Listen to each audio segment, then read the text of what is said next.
Israel और Iran के बीच ceasefire हो चुका है, लेकिन सीजफायर लागू होने से ठीक पहले ईरान ने आज सुबह इजराइल पर ताबड़तोड़ मिसाइलें बरसाई, जिसे ईरान ने आखिरी राउंड कहा। हमले के इसी राउंड में इजराइल के बरशेवा में सबसे ज्यादा तबाही और नुकसान हुआ।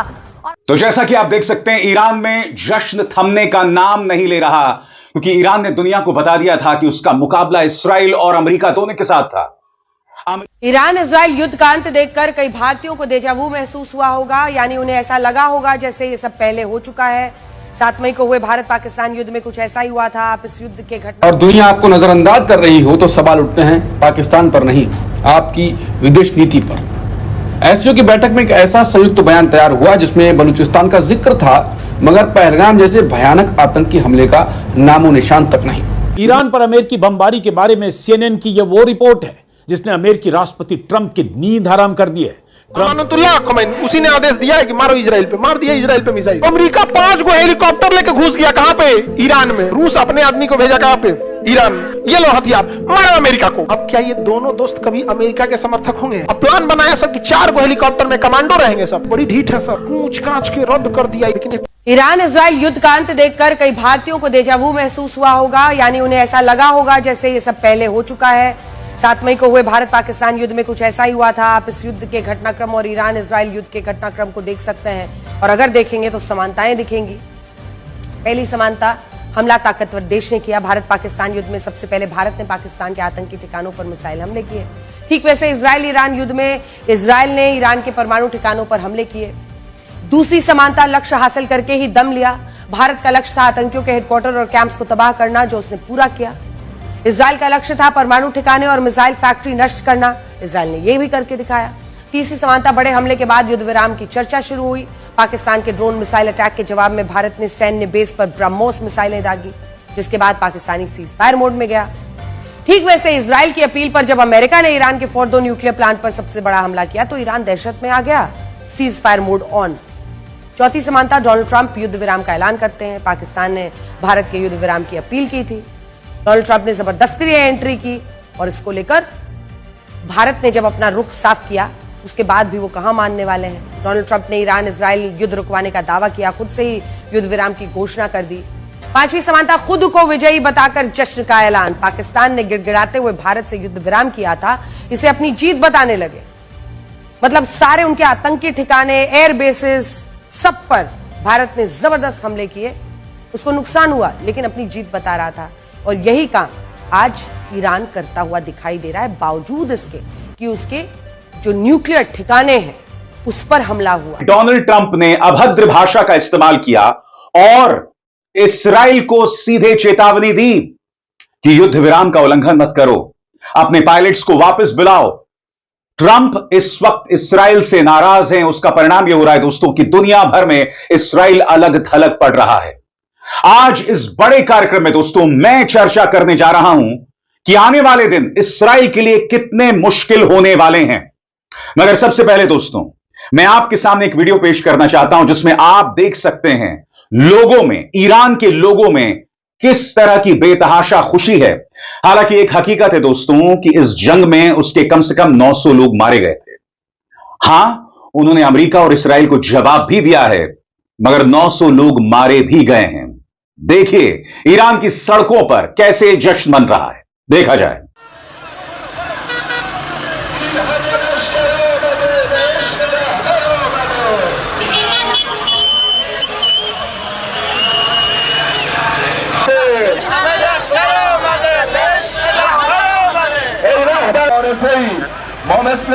तस्वीरों में आपको दिखाई दे रहा है ईरान के लोगों में खुशी का जो उन्माद है, खुशी की जो हद है वो यहां पर दिखाई दे रही है। लोग किस कदर खुश हैं, बाकायदा कार रैलीज निकाली जा रही हैं और इसमें डेथ टू अमेरिका और डेथ टू इजराइल के नारे लगाए जा रहे हैं। उनके तमाम वैज्ञानिक भी इस वक्त सड़कों पर हैं, वो वैज्ञानिक जिनके बारे में इस्राइल ने कहा था कि हमले में इन्हें मौत के घाट उतार दिया गया है, मगर वो लोगों के बीच उतरे हैं। याद कीजिएगा दोस्तों, राष्ट्रपति मसूद पेजेश्कियां अब से करीब 40 घंटे पहले लोगों के बीच उतरे थे, जब लोग जश्न मना रहे थे। यह जश्न कई कारणों की वजह से है। सबसे बड़ा कारण कि अकेले ईरान जो है वो अमेरिका और इस्राइल का मुकाबला करता रहा। दूसरी बात, उसका परमाणु कार्यक्रम उसे ज्यादा नुकसान नहीं पहुंचा, और यह खुद अमेरिकी अधिकारी कह रहे हैं। यह खुद एक अमेरिकी गुप्त रिपोर्ट है जिसे व्हाइट हाउस भी स्वीकार कर रहा है। इसके अलावा दोस्तों, सबसे बड़ी बात, ईरान ने मन मुताबिक इस्राइल के शहरों पर प्रहार किया। न सिर्फ अमेरिका में कतर के बेस पर हमला किया, बल्कि यह भी खबरें आ रही हैं कि बहरीन और दक्षिणी इराक में भी अमेरिकी सैनिक बेसिस पर हमले हुए हैं। हालांकि उसकी औपचारिक तौर पर पुष्टि नहीं हुई है।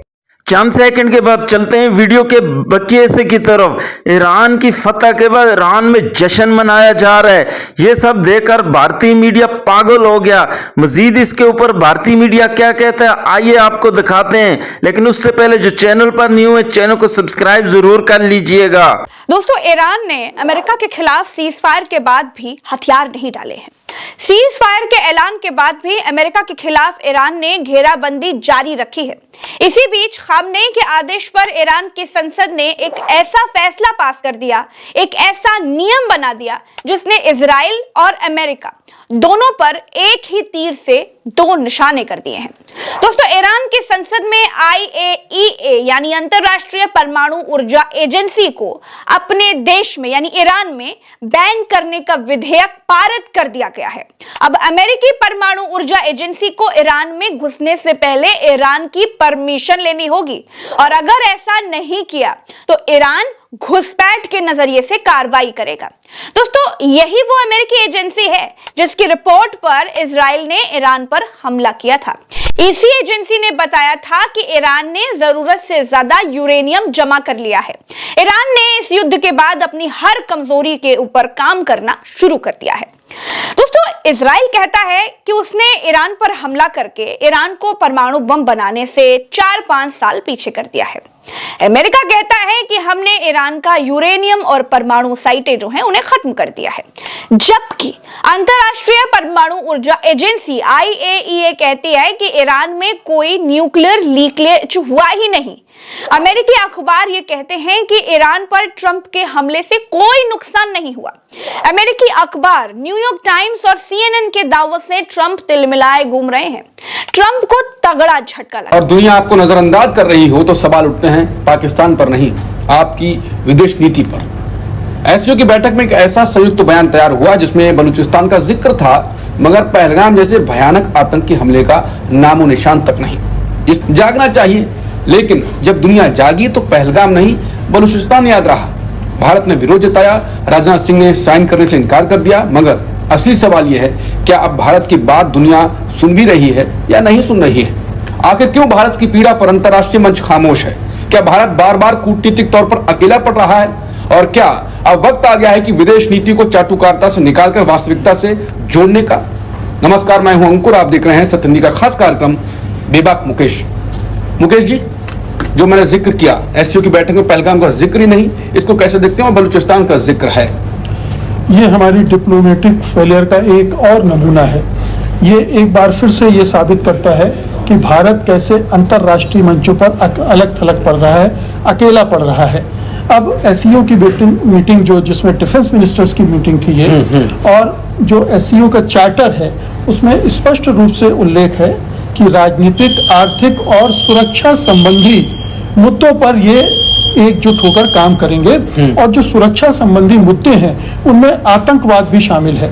अब आतंकवाद के मुद्दे पर भारत, जो पहलगाम की घटना हुई है जिसकी वजह से पाकिस्तान के साथ उसका एक युद्ध भी हुआ, उस घटना को वो इस ढंग से पेश नहीं कर पा रहा है विश्व बिरादरी के सामने, एससीओ के सामने भी, कि उसको नोटिस में लें, उस पर चिंता व्यक्त करें, उसको संयुक्त घोषणा में शामिल करें। ये क्यों नहीं हो पा रहा है? जबकि बलूचिस्तान का मुद्दा पाकिस्तान ने उठाया और वो उसमें शामिल हो गया। जाफर एक्सप्रेस पर जो हमला हुआ उसका जिक्र उसमें शामिल कर लिया गया। लेकिन पहलगाम हमला जो इतना दर्दनाक हमला था, उसको लेकर एससीओ के देश क्यों नहीं तैयार हुए कि उसको संयुक्त घोषणा पत्र में शामिल कर लिया जाता? एससीओ में 10 मेंबर हैं, भारत भी है, पाकिस्तान भी है, चीन भी है, रूस भी है, ईरान भी है, किर्गिस्तान, उज्बेकिस्तान, तजाकिस्तान, इस तरह से 10 देश हैं। भारत के साथ कितने देश आए? और अगर वो अकेला रहा तो क्यों रहा? मतलब इन 10 देशों में 4 देशों 3 देशों को अपने साथ नहीं रख पाया। इसके अलावा डायलॉग ऑब्जर्वेटर भी हैं वहां 2, जिसमें से एक अफगानिस्तान है। अफगानिस्तान के साथ भारत अपना रिश्ता सुधार रहा है, वो भी, उसने भी कुछ नहीं कहा। इसके अलावा कुछ और इन्वाइटी हैं, लगभग 8-9 इन्वाइटी हैं, जिसमें नेपाल भी है, श्रीलंका भी है।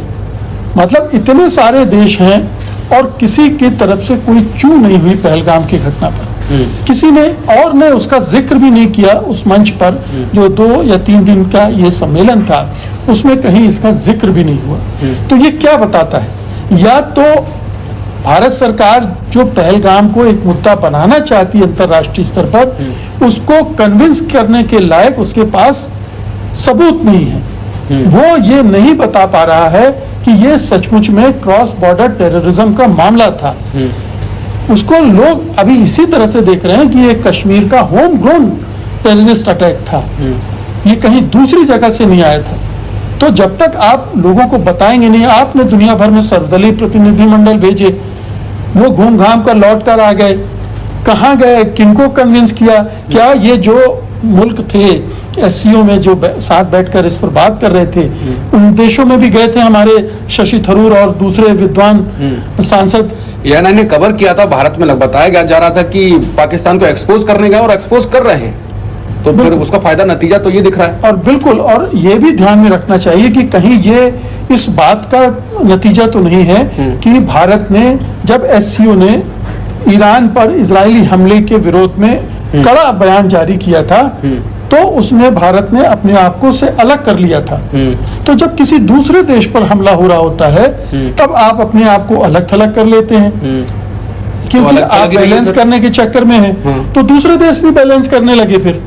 तो ये भारत को समझना चाहिए, भारत के जो विदेश नीति निर्धारक लोग हैं, जो तय कर रहे हैं, प्रधानमंत्री, रक्षा मंत्री, विदेश मंत्री अजीत डोभाल, ये किस तरह की विदेश नीति बना रहे हैं, जिसमें इतने नजदीक की चीजें भी उन्हें दिखलाई नहीं पड़ रही है। थोड़े दिन पहले ही चाइना गए थे, उनसे विदेश मंत्री से मिले भी। बिल्कुल, ये आपने देख रहे हैं कि अंतर्राष्ट्रीय पलीता लगा दिया है और यही ट्रंप के तिल मिलाने की वजह बना हुआ है।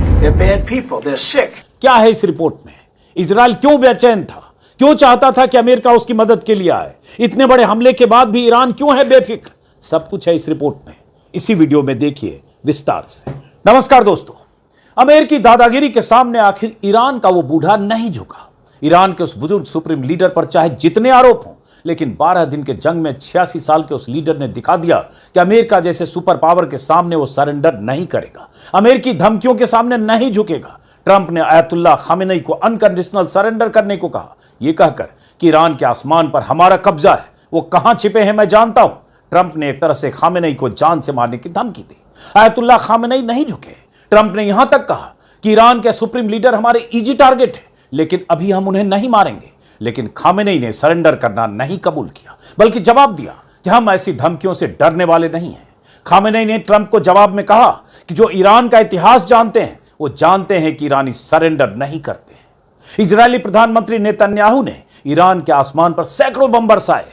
टारगेट किलिंग करके खामेनेई के 2 दर्जन से ज्यादा सैन्य कमांडरों और करीब 1 दर्जन वैज्ञानिकों को मौत के घाट उतार दिया। 1000 लोगों की जानें ले ली, लेकिन वो बुजुर्ग लीडर नहीं झुका।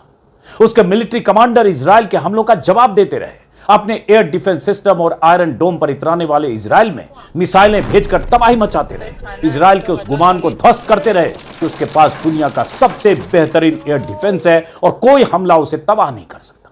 यहूदियों की ठकाई के बाद ईरानियों का फतह का जश्न, लेकिन दूसरी जानब भारतीय मीडिया चीखने लगा, रोने लगा, पीटने लगा। आसिम मनीर ईरान की मदद क्यों की, ये कहने लगा। ट्रंप बिक चुका है और इस तरह की बातें चल रही हैं इंडियन मीडिया पर। मज़ीद अगर इस तरह की रिएक्शन वीडियो आपने देखनी है तो हमारे चैनल आदि न्यूज़ को सब्सक्राइब कर लें। वीडियो पसंद आई हो तो वीडियो को भी लाइक कर लें और दोस्तों के साथ शेयर भी कर लें।